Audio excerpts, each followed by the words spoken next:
presented by VS Music।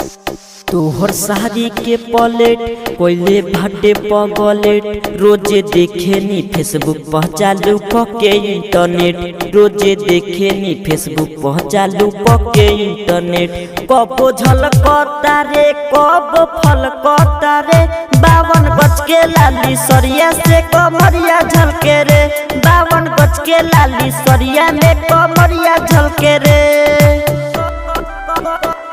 कमरिया झलके रे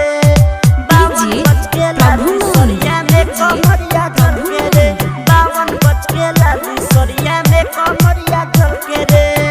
जान मारे ला तोर होट लाली नाक के नथिया कान के बाली दिलवा रहेला बेचैन देखी के किसिया कारी कारी पल्लू सर के तो जो बना के भीतरी लौके रे 52 गज के लाली सरिया से कमरिया झलके रे 52 गज के लाली सरिया में कमरिया झलके रे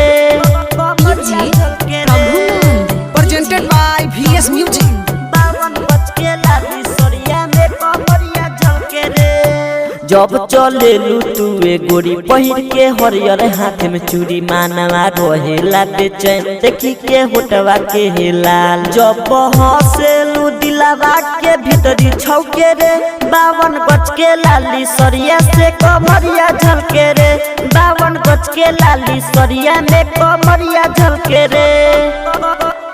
कमरिया झलके रे 52 गज के लाली सरिया में कमरिया झलके रे 52 गज के लाली सरिया में कमरिया झलके रे